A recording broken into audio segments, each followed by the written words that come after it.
Tuhan mengizinkan saya untuk berada di suatu tempat karena mereka mengundang saya untuk melayani, dan berkumpullah warga jemaat dari berbagai desa, sekitar 5-6 desa. Mereka datang dan berkumpul, dan kemudian mereka mendengarkan firman Tuhan. Sebelum acara dimulai,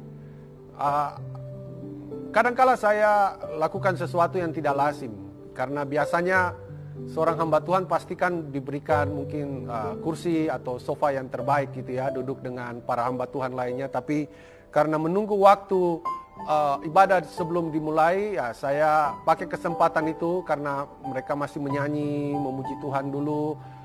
Saya pakai waktu untuk berkeliling. Biasa saya akan mengelilingi lapangan tersebut, dan saya lakukan itu karena sekitar 1.000-2.000 orang yang hadir dalam pertemuan itu. Dan saya biasa keliling sambil berdoa, minta hikmat Tuhan untuk saya sampaikan. Saya juga berdoa supaya jemaat yang hadir, mereka bisa terima firman Tuhan. Saya berdoa buat cuaca, saya berdoa buat sound system, dan semua saya doakan sambil berkeliling. Seperti yang Bapak Ibu lihat kemudian nanti di gambar ini, bahwa saya berjumpa dengan anak ini. 3 orang anak ini mungkin SD kelas 4, dan mereka duduk di satu potongan kayu, karena memang semua jemaat itu duduk di lapangan ya, di berbatuan, rumput, di agak sedikit tempat itu, dan 3 anak ini duduk di kayu tersebut. Saya tertarik dengan mereka karena begini, setelah selesai ibadah, mereka pulang kembali ke kampung masing-masing. Nah, saya juga kesempatan untuk berjalan-jalan. Saya jumpa dengan mereka lagi, seperti gambar yang ditampilkan ini. Saya jumpa dengan mereka lagi. Mereka mau pulang kembali ke rumah, ke kampung mereka, jalan kaki. Tapi ada hal yang menarik yang saya dapatkan setelah berjumpa dengan anak-anak ini. Bahwa siapa yang menduga, siapa yang tahu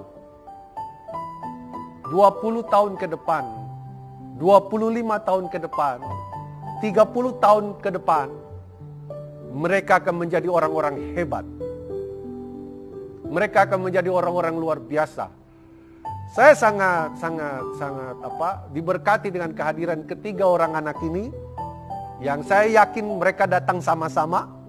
Mereka mau mendengarkan saya berbicara firman Tuhan dalam ibadah tersebut, dan mereka pun pulang sama-sama.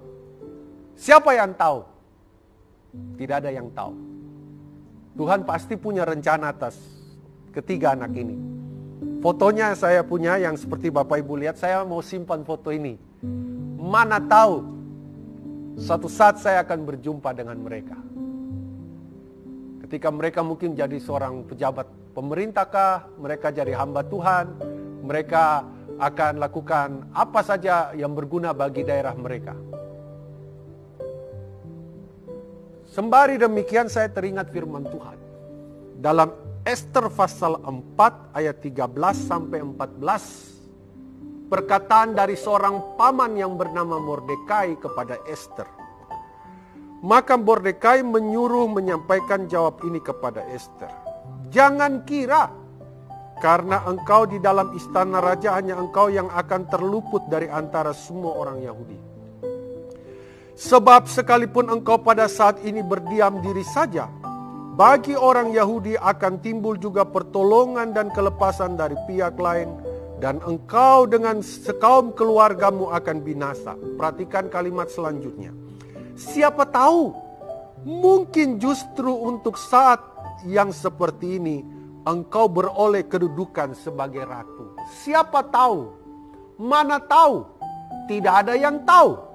Tapi Mordekai lihat bahwa siapa tahu Ester yang sekarang ada dalam istana justru akan memperoleh kedudukan sebagai ratu. Beranjak dari cerita atau kisah yang saya alami, yang saya sampaikan di pagi ini bagi Bapak Ibu. Saat ini yang kita lihat mungkin tidak sesuai dengan kenyataan. Lihat anak-anak kita bermalas-malasan, apalagi harus tinggal di rumah, bosan dan lain sebagainya. Lihat anak-anak kita berharap dia sekolah tidak sekolah, dia kuliah tidak kuliah, dia kerja tapi tidak kerja, lambat dan lain sebagainya.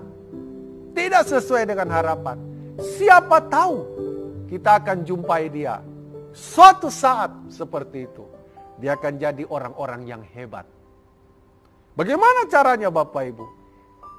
Kiranya ini bisa beri inspirasi bagi kita. Tetap doain. Doakan anak-anak kita. Berikan nilai-nilai dalam kebenaran firman Tuhan. Minta kepada Tuhan seperti apa yang Tuhan sedang pikirkan dan desainkan terhadap masa depan anak-anak kita. Karena kita juga terbatas. Kita bisa stres hadapi semuanya. Tapi kita punya Tuhan yang tidak terbatas. Siapa tahu juga Tuhan juga sedang membuat sebuah rencana yang besar. Ikuti saja, jangan sampai engkau cut. Padahal sebenarnya ini sedang dipersiapkan berkat buat engkau, tiba-tiba sudah nggak ada. Ya, siapa yang tahu? Tidak ada. Dan marilah kita jalani kehidupan ini bersama-sama dengan Tuhan, dan Tuhan pasti akan menolong kita semua. Tuhan Yesus memberkati dan melindungi Bapak Ibu sekalian.